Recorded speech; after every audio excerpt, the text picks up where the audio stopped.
¿Qué tal, chicos? Buenas tardes para todos los que me están recepcionando del otro lado.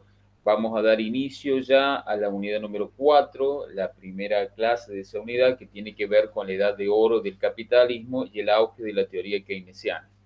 Bueno, antes de comenzar con el tema que hoy vamos a trabajar, me gustaría sobre todo posicionarlos en el marco situacional de la materia y cómo nos encontramos de acá al final del cursado del cuatrimestre.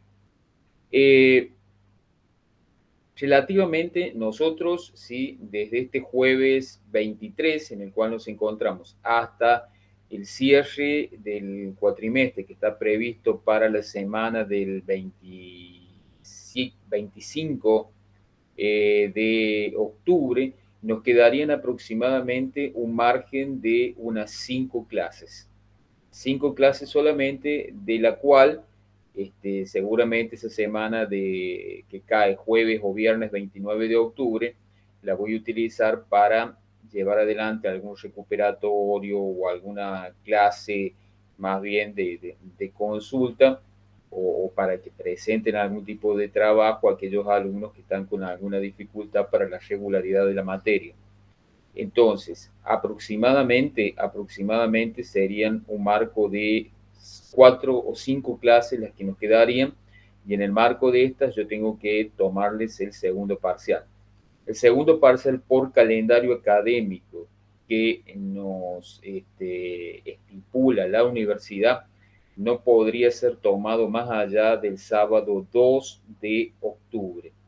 O sea que para el sábado 2 de octubre nosotros tendríamos nuestro segundo parcial, en función obviamente de las temáticas que logremos ver hasta la semana que viene. Como estamos muy próximos, ¿sí? Es esta clase y la de la semana siguiente, yo voy a ver la posibilidad de adelantarla. Por ahí la voy a subir el día martes de la semana que viene, o antes, para darles a ustedes el tiempo más que suficiente para que puedan trabajar sobre los materiales, leer. O sea que sería esta clase de hoy una clase de carácter sincrónico, y por la proximidad del parcial voy a ver si también en el transcurso de mañana puedo subir la clase siguiente, ¿sí? La clase teórica, que sería asincrónica, de manera tal que ya puedan tener medianamente los contenidos como para poder rendir el parcial el sábado 2. Utilizaríamos el día jueves de la semana próxima para una instancia de consulta. Por ahí puedo hacer consulta el jueves y el viernes con los dos grupos, ¿sí? En el horario que tienen asignado, pero ya con la clase subida. Entonces, de alguna manera me aseguro que los materiales y, bueno, y la clase en sí misma ya la vienen trabajando. Entonces, yo dejaría el jueves y viernes de la semana próxima como para que los grupos puedan consultar en función de las necesidades que les han surgido previo al parcial, que va a ser el día sábado 2. Esa sería la instancia que me quedaría, debido a que tenemos fechas sumamente acotadas y sumamente apretadas. No sé si del otro lado alguien quiere hacer alguna consulta. Habilite el micrófono, por favor, y me pregunta. ¿No? No, profe, quedó claro cómo va a ser la modalidad de lo, bueno, el segundo O sea, no parcial. les puedo, no le, bien, Gladys, no les puedo dar esta semana, o sea, hoy vamos a tener la clase teórica, pero la semana próxima darles una clase teórica, ya sea el jueves o viernes, sería demasiado cercano al parcial. Entonces, yo lo que he previsto es darles la clase teórica hoy sincrónica y subirles una clase asincrónica. O sea que se van a encontrar en la plataforma con dos clases, la de hoy y una clase asincrónica. Entonces, hasta allí va a llegar el parcial. Por lo tanto, el día jueves de la semana que viene y viernes, en los horarios del grupo de la mañana y el grupo de la tarde, yo los voy a utilizar para que ustedes hagan consultas. El parcial va a ser sobre los últimos temas que no entraron en el parcial anterior, ¿sí? Serían las últimas 3 clases, ¿sí? Que no entraron en el parcial anterior. Bueno, van a ser los que se van a evaluar el sábado 2. Así que dejaría el jueves y viernes de la semana que viene para que ustedes consulten, pero ya teniendo todo el material, teniendo todas las clases para ir estudiando este fin de semana y aprovechar al máximo el tiempo. Discúlpenme que esto sea así, pero lamentablemente los plazos que nos coloca la universidad para tomar las evaluaciones son a veces restringidos. Así que vamos bastante acelerados para poder cerrar el cuatrimestre en octubre. Si esta es una planificación que estipula la universidad, no corre por cuenta mía, yo simplemente la tengo que respetar. Bueno, vamos a ir entonces a la clase del día de la fecha. Hoy tenemos poca asistencia de alumnos. Espero que aquellos que no han podido venir a la clase de este día, luego la puedan ver grabada, ¿sí? A los chicos que están asistiendo en este momento a la misma, les pido por favor que si necesitan preguntar, lo hagan sin ningún inconveniente. Bueno, en la clase de hoy nosotros vamos a ver la edad de oro del capitalismo y el auge de la teoría keynesiana. Sería ya la primera clase de la unidad número 4. Esta unidad número 4 va a constar de dos clases. Por eso les digo, la otra clase la voy a subir de manera asincrónica, previendo la proximidad del parcial. En clases anteriores nosotros hemos estado de alguna manera analizando la mano o el marco, mejor dicho, del pensamiento económico y las formas en que las distintas etapas de este pensamiento económico, en donde podemos definir puntualmente dos etapas del capitalismo. Un modelo de carácter, o lo que se llama un modelo capitalista industrial, que se basa fundamentalmente en el marco de la revolución industrial que hemos venido trabajando en clases anteriores, en donde se da como una mundialización por un imperialismo fundamentalmente de carácter económico. Por eso nosotros hablamos de la formación y expansión del modelo capitalista entre el periodo que va de 1740 a 1914. Y un segundo modelo, ¿sí?, en donde tambalea o entra en crisis el modelo anterior, que se denomina el cuestionamiento de las teorías económicas liberales y el mundo en guerra, que va del 14 al 39. En el marco del primer modelo que yo recién les mencionaba, les decía que existe una mundialización por un imperialismo de carácter económico que se viene dando sobre todo en las potencias europeas en ese momento, y en este marco la importancia de la inserción de nuestro país al mundo, ¿sí?, a partir de la aplicabilidad de ese modelo político-económico que estuvimos trabajando en clases pasadas, que es el modelo agroexportador. En el marco ya del 14 al 39, vamos a ver cómo hay una crisis del modelo, ¿sí? Es como Hola, como profe. si el modelo tambaleara. Sí, decime. Hola, sí, te escucho. No sé si hay alguien que quiera entrar. No, Bien. profe, era para saludarnos nomás. Bueno, hola. Lo que pasa es que estaba haciendo la presentación y por ahí no los veo cuando presento. ¿Me están observando bien lo que estoy presentando en pantalla? ¿Se ve bien, chicos? Profe, no se ve nada. Bien, ahí vamos a solucionar el tema. Por ahí me olvidé, yo desconté y no lo presenté. Aguárdenme un segundito, ahí vamos a hacer la presentación.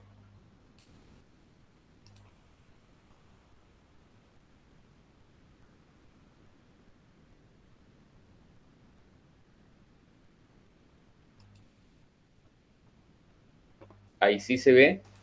Ahí sí. Sí, ahí hacemos la presentación. Entonces, bueno, estaba haciendo simplemente una presentación del marco en el cual nosotros nos estamos encontrando, ¿sí? Yo recién les hablaba de la crisis del modelo en el periodo que va del 14 al 39, en donde este modelo va a tambalear, ¿sí?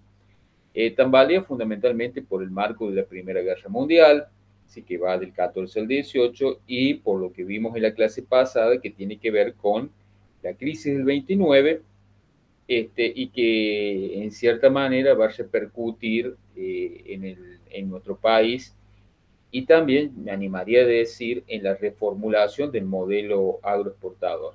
sobre todo porque este modelo agroexportador tenía que readaptarse al modelo económico mundial imperante en ese momento. En la clase de hoy nosotros nos vamos a orientar en la Segunda Guerra Mundial. Ahí es como el punto de inicio de esta unidad que empezamos a transitar. La Segunda Guerra Mundial, sin lugar a dudas, simbolizó una catástrofe a nivel económico, a nivel social, a nivel político, y que seguramente ustedes en el ámbito del secundario han ido trabajando, desarrollando, ¿sí? A partir, no sé, de lo que los profesores les comentaron en los diferentes años que trabajaron el tema de las guerras mundiales, y en especial la segunda. Pueden también tener un gran conocimiento a partir de películas, a partir de documentales, a partir de series, y que forman parte, podemos decir, de su cultura general. Fundamentalmente, en la Segunda Guerra Mundial, una de las preguntas que nosotros, los docentes, siempre llevamos adelante es cómo comenzó y cómo finalizó, o cuáles fueron sus causas y cuáles fueron sus consecuencias. Podemos decir que las consecuencias van a originar lo que nosotros vamos a conocer con el nombre de la década dorada del capitalismo. La Segunda Guerra Mundial, perdón, va a dar inicio en el año 1939 y se va a extender hasta el año 1945.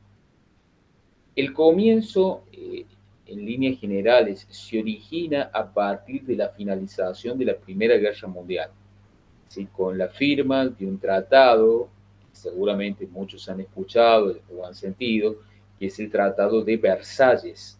Ese Tratado de Versalles impone condiciones muy duras a los países que han perdido la Primera Guerra Mundial, sobre todo relativas al pago de los costos de la guerra, ¿sí? Alemania va a ser encontrada la culpable de esta guerra y va a tener que pagar muchas veces con cuestiones que tienen que ver con su territorio. Entonces, en este periodo posterior a la Primera Guerra Mundial, con la firma de estos acuerdos, como el Tratado de Versalles, que perjudican totalmente a las naciones que han perdido la guerra, tienen que enfrentar grandes pagos económicos y también pérdidas territoriales, Alemania empieza un periodo, podemos decir, de reconstrucción, que en cierta manera se va a hacer una reconstrucción aislada del resto de las naciones, ¿sí? Que han sufrido la guerra. En este marco va a crecer esa mirada más de carácter nacionalista, ¿sí? En donde el Estado va a cobrar una mayor participación. Esto va a originar nacionalismos, por decirlo de esta manera, de carácter fascistas, que van a ser una fuerte crítica a la democracia liberal. Y todo esto, obviamente, después de la Primera Guerra Mundial.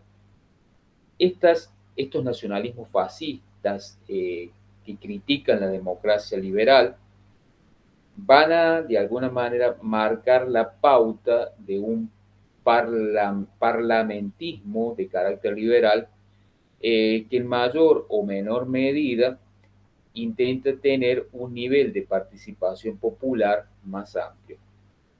Acá podemos observar que empiezan a surgir ciertos líderes carismáticos.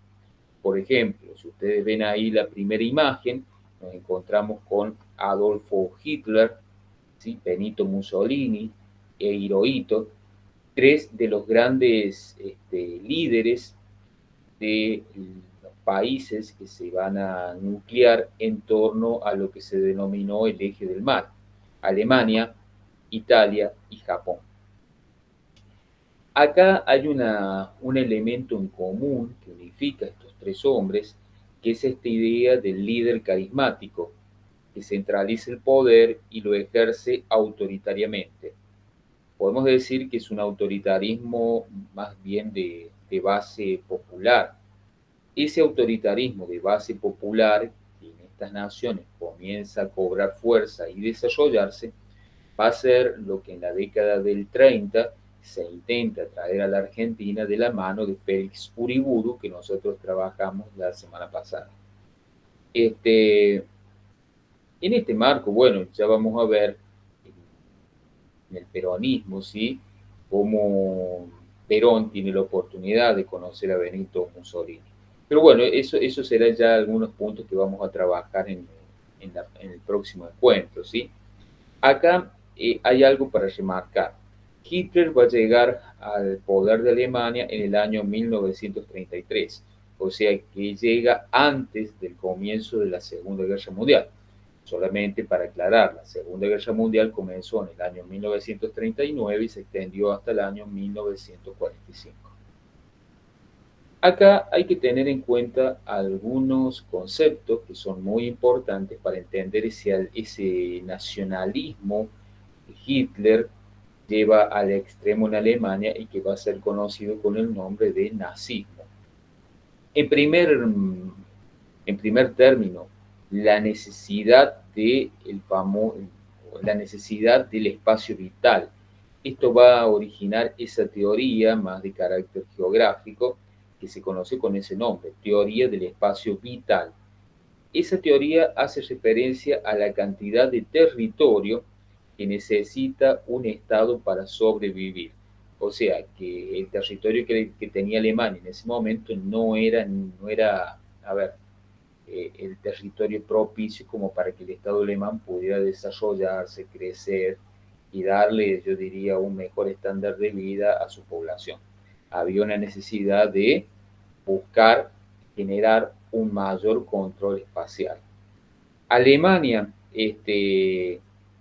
tiene una situación muy especial en relación a otras potencias europeas. Alemania es como que se encuentra al medio de Europa y limita prácticamente con muchísimas naciones. Por eso está como en un lugar yo diría, de mucha conflictividad.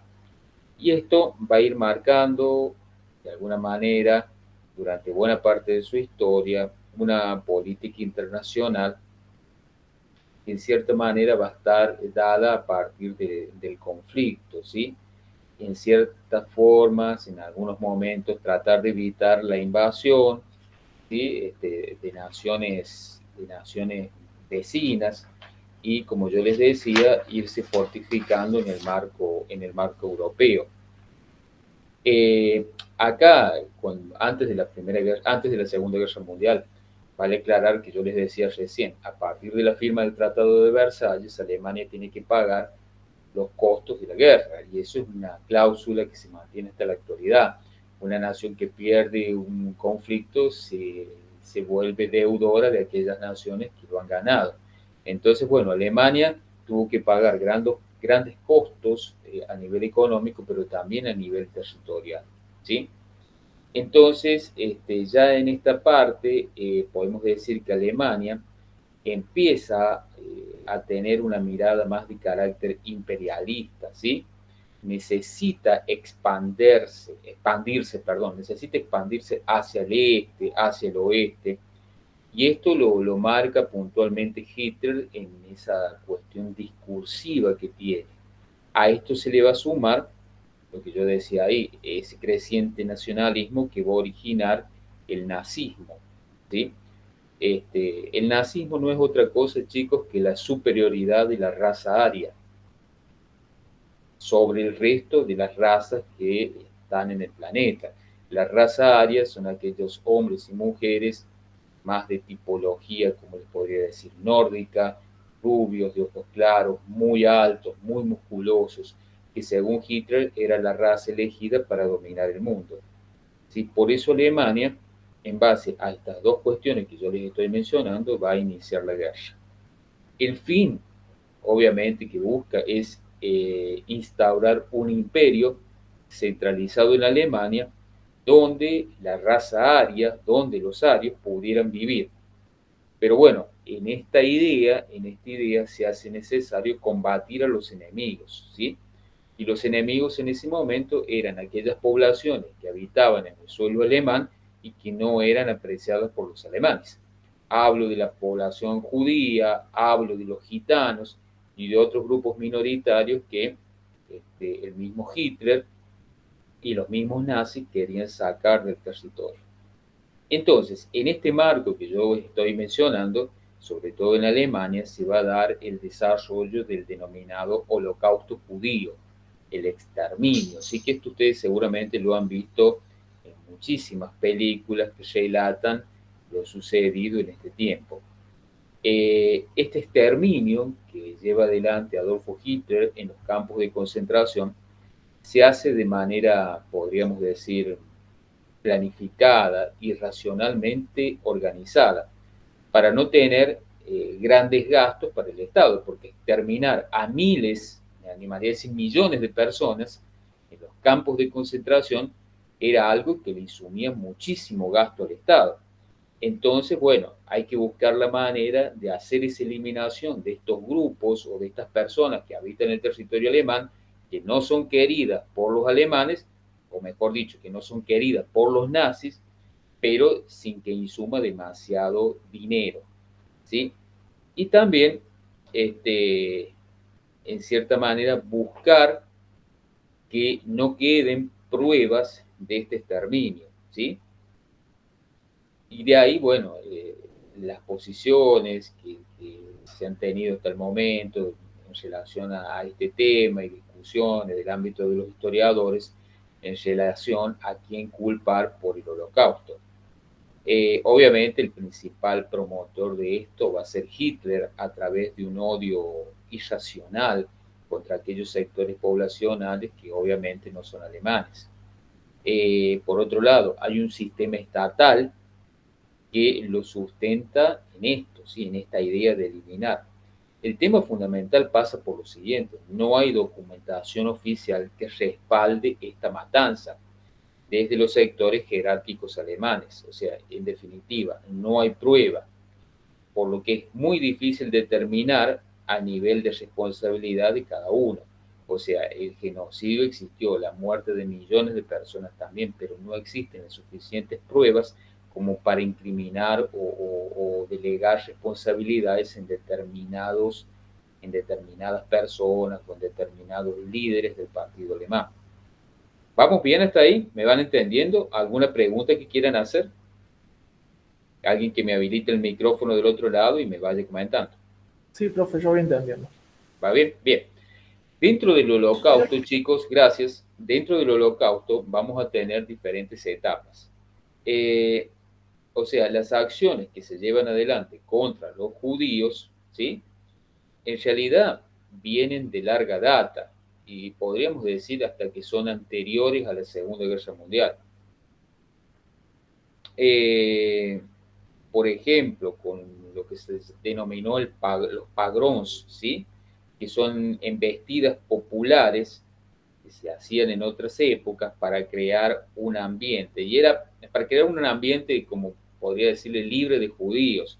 O sea, se obligaba a los judíos psicológicamente a irse de Alemania. Eso se llamaba pogroms, ¿sí? Embestidas populares, castellanizado. Y era eso, crear un ambiente libre de judíos.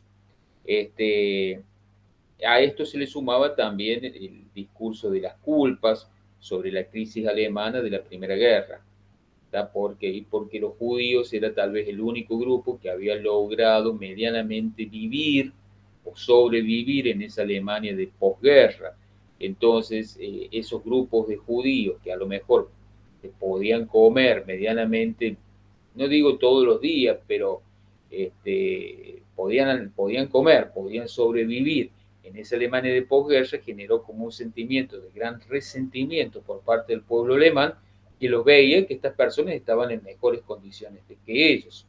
Y en general esto los judíos lo lograron porque recibían el apoyo de otros grupos que vivían en otros territorios. Entonces es como que el periodo de entreguerra lo pudieron sobrellevar un poco mejor. Hay una segunda etapa en la cuestión del Holocausto, que es la denominada etapa de desplazarlos, ¿sí? De desplazarlos, de moverlos del lugar de donde están, de llevarlos de la zona este, para que no moleste. Esta es lo que se llevó adelante y se conoce con el nombre de huetos, los famosos huetos, que son poblamientos apartados de los poblamientos principales. O sea, los huetos eran como lugares en donde se llevaban a los judíos, ¿sí?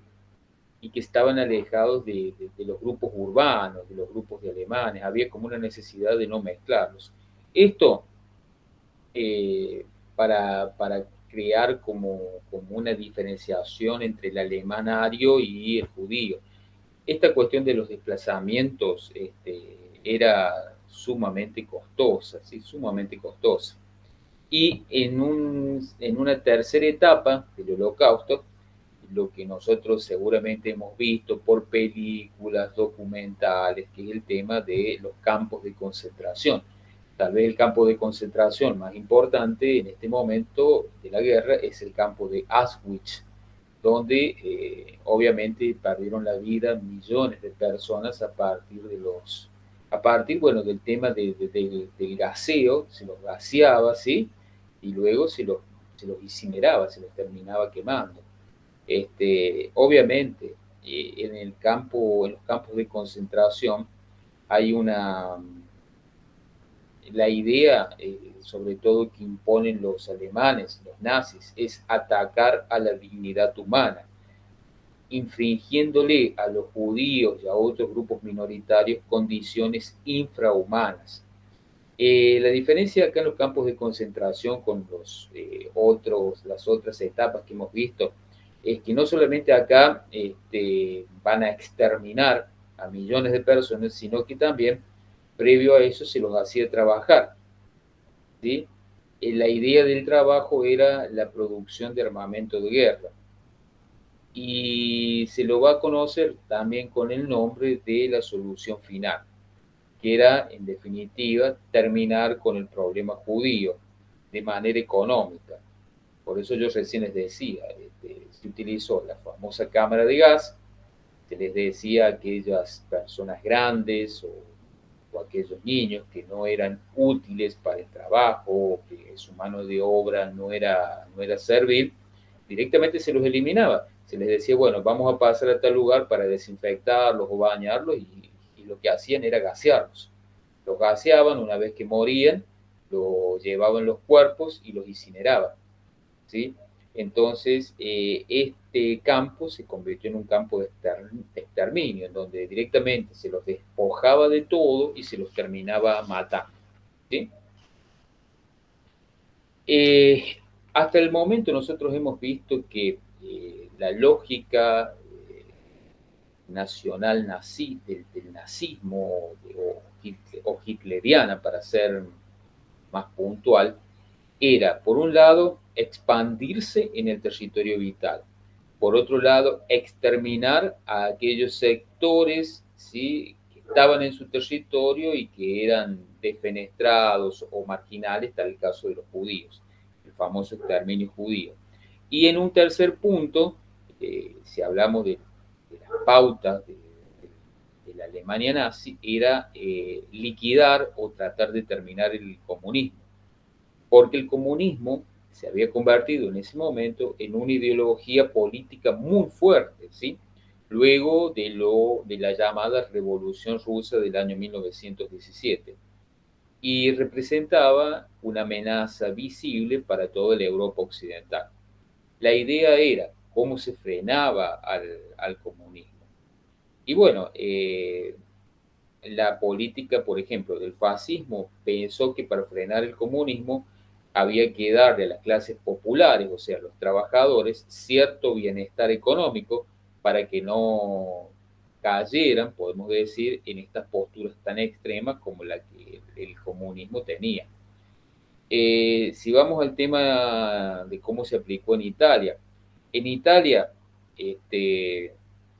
fue muy parecido a lo que va a ser Alemania. Obviamente Italia no contó con este componente de la raza aria, ¿sí?, de esa zona de influencia que los alemanes necesitaban. Bueno, los italianos no lo tenían, pero sí tenían pretensiones imperiales más bien de carácter territorial sobre el norte de África, en la zona de Marruecos, Argelia. Si vamos al tema de Japón, vamos a ver que en el imperio japonés, o más bien en la dinastía japonesa, hay una intención de expandirse hacia Asia, ¿sí? Sobre todo en los territorios de Corea, Indochina, y consolidar de esta manera el dominio asiático. Si ustedes ven, en esta imagen que yo les estoy proyectando, hay como dos focos de conflicto. Uno de los frentes es el frente del Atlántico, que yo acá les estoy mostrando, ¿sí? En donde ven la posición de Alemania, y como les decía recién, una posición central y que limita prácticamente con casi todas las naciones de Europa. Ese se denominó el Frente Atlántico Europeo y el Frente Pacífico. La guerra va a comenzar en el año 1933 con la invasión de Alemania a Polonia. ¿Sí? Perdón, me fui de la quinta. Invasión de Alemania a Polonia. Acá ustedes ven Polonia y, bueno, y Alemania. En esta invasión, Polonia está, yo diría, indefensa ante esta cuestión de que repentinamente Alemania invade su territorio. Por otro lado, también hay como una especie de reacción por parte de la Unión Soviética para evitar la avanzada de Alemania sobre su territorio, porque obviamente si ya estaba avanzando sobre Polonia, era cuestión de tiempo que avanzara sobre la Unión Soviética, que es esto que está pintado en rojo. Alemania posteriormente va a invadir Francia, fíjense ustedes, se va extendiendo tanto hacia el este como hacia el oeste, y la ocupa, ¿sí? Hay, podemos decir, otros territorios que se oponen a esta ocupación, y que es fundamentalmente el Reino Unido, Inglaterra, ¿sí? Inglaterra se va como a rebelar contra esta política alemana de ocupación de otras naciones. Y ahí, bueno, va a ser el caldo de cultivo, y ahí ya se origina la Primera Guerra Mundial. Hasta que, bueno, entra una nación que en cierta manera va a ser desestabilizante en el marco de la Segunda Guerra, que es los Estados Unidos. Pero eso un poco más adelante. Ya hablamos del año 41. Fíjense, la Segunda Guerra Mundial comienza en el año 1939. El ingreso de Estados Unidos a la Segunda Guerra Mundial es del año 1941. En una primera etapa, en este frente, el frente del Atlántico, a Hitler le va muy bien, ¿sí? Invade Polonia, ¿tá? Ocupa Francia, se va desarrollando el conflicto en toda la zona que es de los Balcanes, ¿sí? Toda esta zona se denomina la zona balcánica. En la que Italia, ¿sí? Se suponía que debía ayudar a Alemania, pero en realidad no lo hace. Pero bueno, en líneas generales a Italia, en el marco de esta primera etapa, no le va bien con su campaña militar, ¿sí? Es Alemania prácticamente sola contra, en ese momento, el Reino Unido, o sea, Inglaterra, que es el territorio que se opone a lo que Alemania intenta hacer. Hay países que van a apoyarlo a Alemania y son, o terminan siendo ocupados por esta, porque en líneas generales no representan ninguna fuerza importante para la Alemania de ese momento. Bueno, ¿vamos bien hasta ahí? ¿Me van escuchando? ¿Vamos bien? ¿Alguna pregunta que quieran hacer? Alemania no tiene, en cierta manera, aliados importantes, más allá que Italia, ¿sí? Lo acompaña. El otro aliado que tiene es Japón, ¿sí? Acá está Japón. Porque necesitaba un aliado que pudiera controlar un posible frente que originara la Unión Soviética. O sea, necesitaba como equilibrar la balanza, y bueno, y en Japón encontró un aliado, ¿sí? Así se empieza a desarrollar el marco de lo que es la Segunda Guerra Mundial en el frente del Atlántico. Vamos a ver que se van a ir generando disputas territoriales, sobre todo con Alemania, el Reino Unido y la Unión Soviética.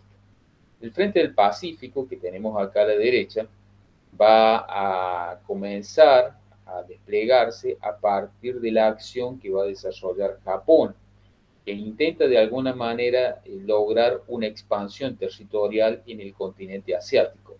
Una de esas acciones es el ataque japonés a una base naval que se encontraba en las islas del Hawái. Acá está, ¿sí? Que se llama Pearl Harbor. Estoy seguro que muchos de ustedes han escuchado o han visto la película, ¿sí?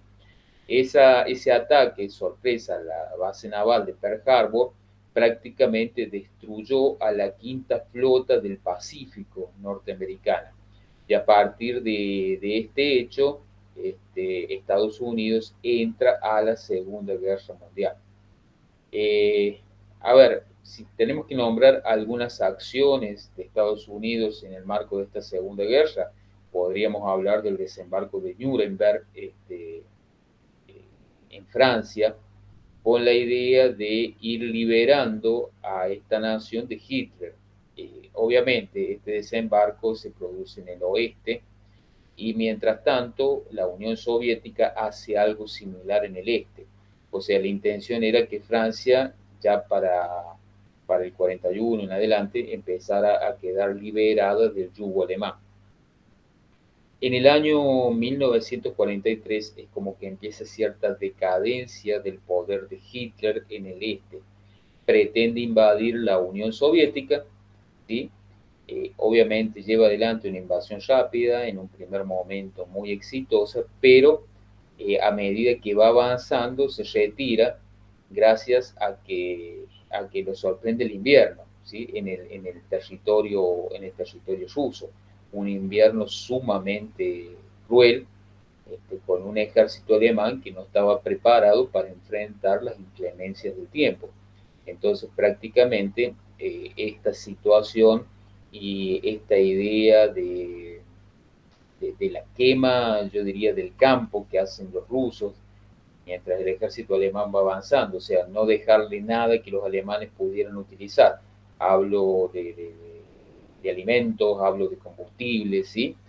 No le dejan nada con lo cual los alemanes se pudieran abastecer, hace que mientras más tiempo pase, la derrota sea inminente, porque, a ver, va pasando el tiempo, el invierno llega, no pueden abastecerse, no tienen víveres, no tienen alimentos, no tienen ropa para enfrentar el frío, y esto hace que el ejército alemán directamente termine rindiéndose y comienza la decadencia. En el año 43 también vamos a ver que la Unión Soviética termina avanzando sobre Alemania y luego sobre Berlín. Todo este gran movimiento que yo estoy planteándoles, que comienza en el 43 y termina en el 45, cuando las fuerzas aliadas de Francia, Inglaterra y de los Estados Unidos, desde Francia terminan invadiendo Alemania. Algo parecido hace la Unión Soviética, que es el primero en llegar, se puede decir, al centro del poder alemán, que era Berlín, y bueno, ya allí, obviamente, destruye el foco de poder que tenía Hitler, y bueno, y ahí relatan las crónicas que Hitler termina matándose él y su esposa, y asesinándose para que su cadáver no fuera encontrado por los aliados. La historia cuenta de que encomendó a un militar que una vez muertos los rociara con combustible y los quemara. Esto que yo estoy comentándoles es lo que narra la historia oficial. La historia extraoficial dice que Hitler, posiblemente con otros jerarcas nazis, como se ha probado, pudieron haber escapado a este asedio ruso y haberse de alguna manera refugiado en naciones como Argentina, en la cual permaneció oculto bajo otra identidad durante mucho tiempo hasta el momento de su muerte. Pero bueno, también esto que les digo no tiene el suficiente peso ni las pruebas convincentes como para poder ya darlo como un hecho. Pero bueno, hay muchos indicios de que muestran de que posiblemente Hitler, como lo hicieron otros jerarcas nazis, hayan escapado hacia territorio latinoamericano, de alguna manera protegiéndose de los servicios de inteligencia del mundo, sí, que los perseguían. La Segunda Guerra Mundial va a terminar con el ataque de Estados Unidos al Japón, ya estamos hablando del frente del Pacífico, y con el bombardeo hacia dos ciudades japonesas como era Hiroshima y Nagasaki. Ese bombardeo es con la bomba atómica. Los Estados Unidos habían desarrollado un proyecto de armas nucleares a partir de lo que se llamó el proyecto Manhattan, que había convocado también a algunos científicos europeos, en particular alemanes, y que bueno, que ante ese poderío que demuestran en estos dos lugares, primero en Hiroshima y luego en Nagasaki, donde prácticamente borran a estas dos ciudades del mapa, el imperio japonés no tenía nada que hacer contra la fuerza atómica que había desplegado los Estados Unidos y directamente se rinde, ¿sí? Se rinde a Norteamérica y el Japón queda a cargo, se puede decir, de Norteamérica. Acá ustedes ven en esta foto la famosa conferencia de Yalta, ¿sí?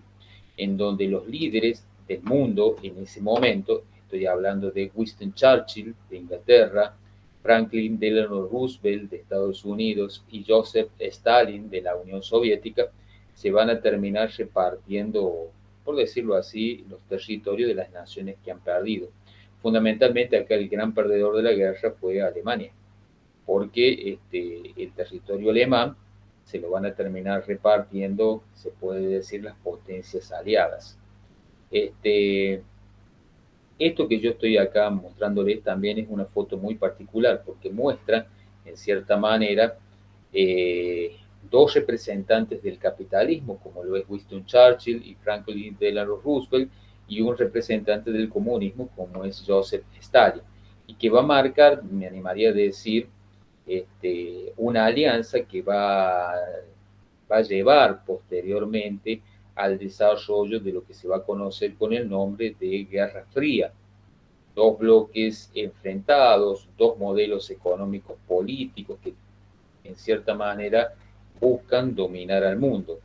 En el fin de la guerra, bueno, las consecuencias, más allá de la muerte de millones de personas, Italia va a perder colonias importantes en África, sobre todo lo que se llamó el Frente Yugoslavo en el este. Alemania va a terminar dividida en zonas de influencia que se la van a repartir los vencedores. Hablo de Inglaterra, hablo de Francia, hablo de los Estados Unidos. Luego, Alemania quedaría dividida en dos. Lo que se conoció con el nombre de Alemania Occidental y Alemania Oriental, con una parte del territorio alemán que le va a pertenecer al bloque soviético comunista y otra parte de Alemania que le va a pertenecer o que se va a hacer cargo del bloque capitalista liderado por Estados Unidos, o sea, el bloque occidental. De ahí en más vamos a presenciar ya desde el año 1948 en adelante la creación del famoso muro de Berlín, que va a terminar dividiendo a la Alemania, al territorio alemán, en dos grandes bloques, uno bajo la influencia norteamericana y otro bajo la influencia soviética, y que se va a mantener inalterable hasta el año 1989, cuando cae el muro de Berlín y empieza el proceso de apertura, ¿sí?, del bloque soviético hacia el occidentalismo, lo que se va a conocer con el nombre de la perestroika. ¿Vamos bien hasta ahí? ¿Alguna pregunta que quieran hacer?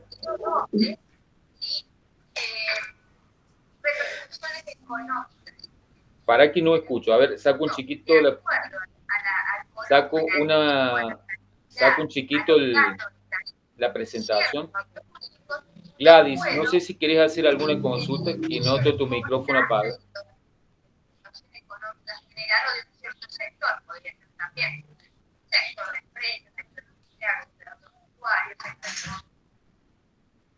No, me parece que se le activó y que no estaba preguntando nada.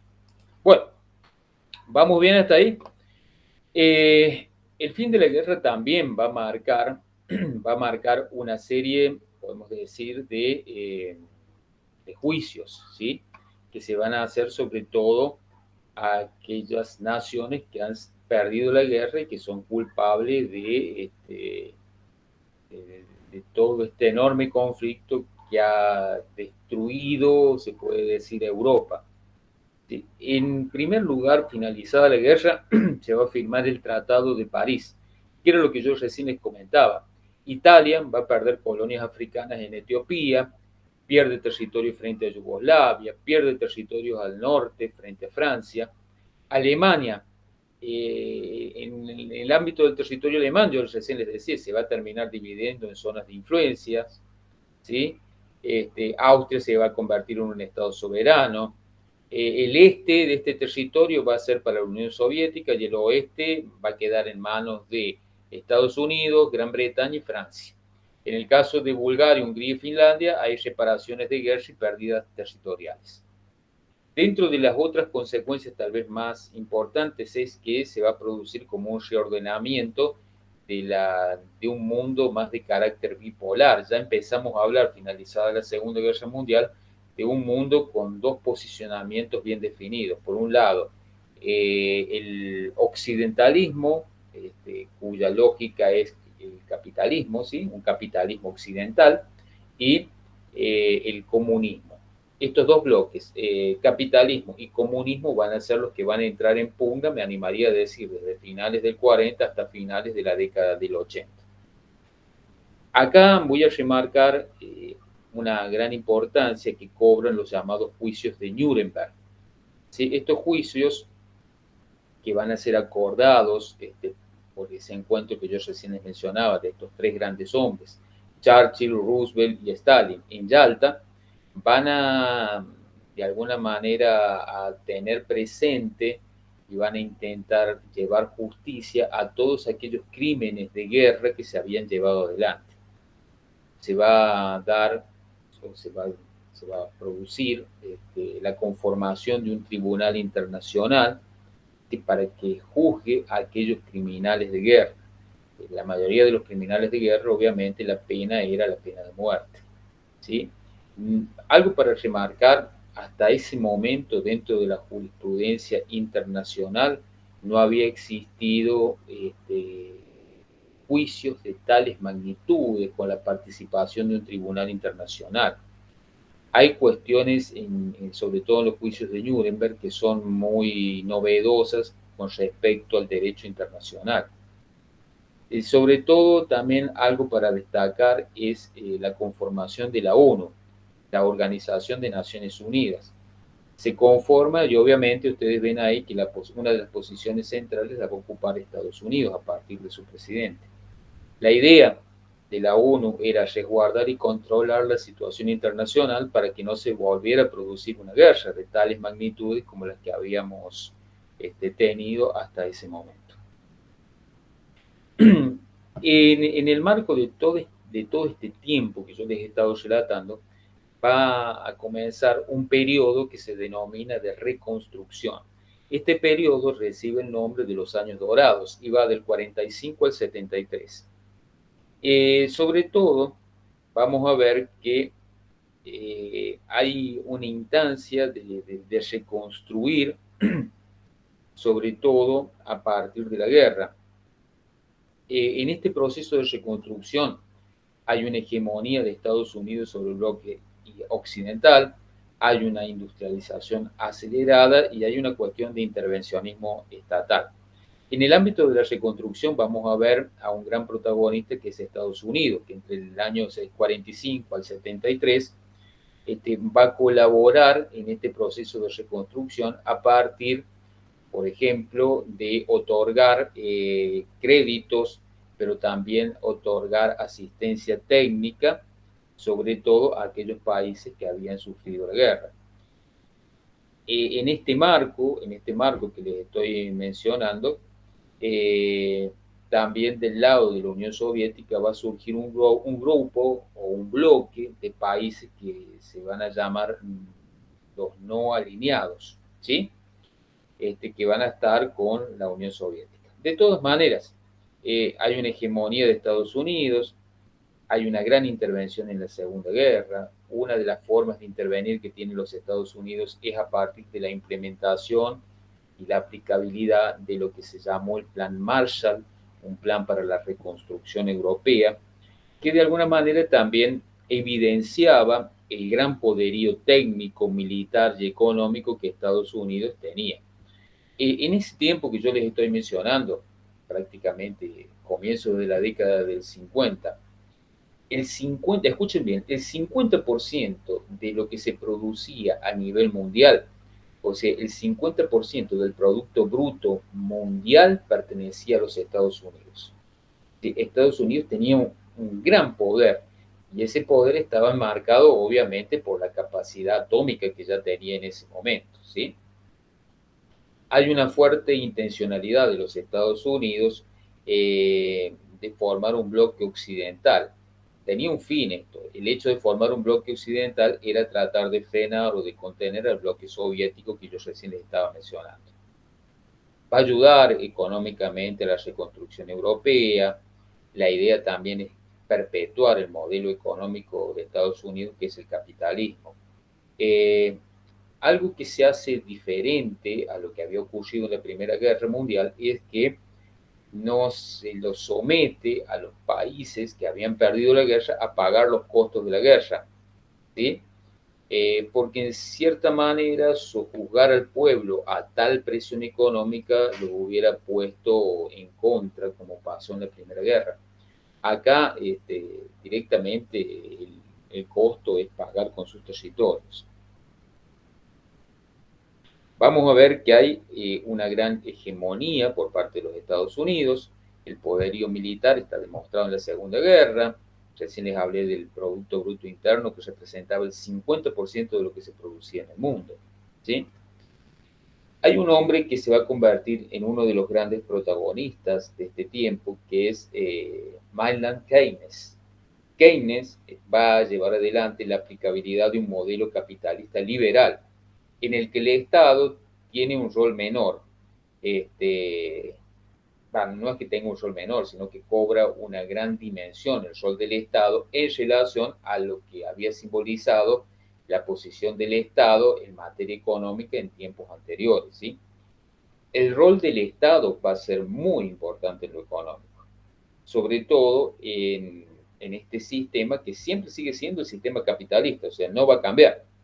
Fundamentalmente la política keynesiana va a impulsar esta idea de la demanda, una política fiscal en donde el déficit fiscal y la devaluación de la moneda son muy importantes para su aplicabilidad. Va a estar muy vinculada a las formas de producción privada, con manos privadas y no colectivas. La idea de Keynes está centrada en movilizar la economía más allá de la ley de la oferta y la demanda. Para Keynes, el rol del Estado en lo económico es clave. Era un poco lo que nosotros mencionábamos en la clase pasada cuando hablábamos del crack del 29 y de cómo Estados Unidos, a partir de las ideas de Keynes, logra salir progresivamente de ese estancamiento. Yo les recomiendo a todos los que me están escuchando, para profundizar un poco más en las ideas de Keynes, que vean el documental, que habla acerca de la mirada keynesiana y de las políticas que este economista intenta llevar adelante, sobre todo en Estados Unidos en ese momento, y que luego se van a aplicar hacia otros lugares del mundo, ¿sí?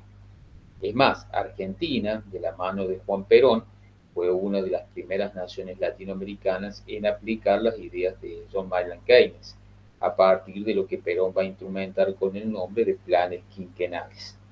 Fundamentalmente la política keynesiana era, a ver, para hacérsela sencilla, inyectar dinero en el bolsillo del trabajador, crear un banco central internacional capaz de gestionar una moneda internacional. Y ahí es muy interesante remarcar uno de los acuerdos que nosotros vamos a ver, que es el acuerdo Bretton Woods. El acuerdo Bretton Woods no es otra cosa que instaurar el keynesianismo a nivel mundial, sobre todo a partir de dos organizaciones que van a cobrar una importancia clave de acá en más. Uno es el Banco Mundial y otro es el Fondo Monetario Internacional, que va a estar formado por países que tienen capital para manejarlo. Fundamentalmente hacemos referencia a países industriales. Un ejemplo es Estados Unidos. Se va a establecer el famoso patrón oro-dólar y la importancia en este marco del intervencionismo estatal. las inversiones se van a llevar adelante por medio de grandes corporaciones internacionales, sobre todo en el espacio europeo, que era un espacio de reconstrucción, ¿sí? Un espacio o un territorio muy bueno para la inversión. O sea, la aplicabilidad de esto que yo estoy comentándoles no solamente tiene que ver con la cuestión de préstamos, sino inversión. Inversión en lo que es el gasto público, con una idea fundamental de desmercantilizar el mercado. Se van a, como yo les decía recién, se van a evitar las reparaciones de guerra, se promueve el comercio internacional y las inversiones, se crea un banco internacional para la reconstrucción y la importancia que cobran las corporaciones multinacionales.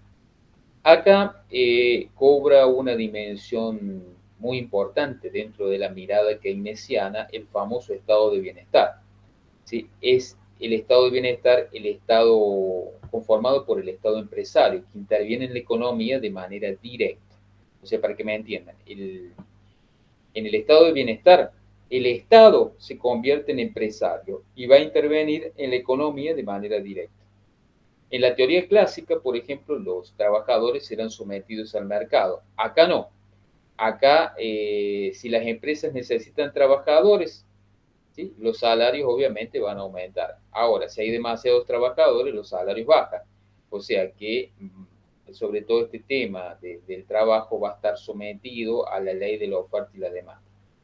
Keynes decía que el trabajador no puede estar sometido a estas leyes.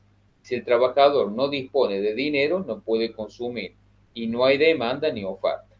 Mediante programas de seguridad social, tratan de que el empresario no despida al trabajador y que le brinde cierta estabilidad económica.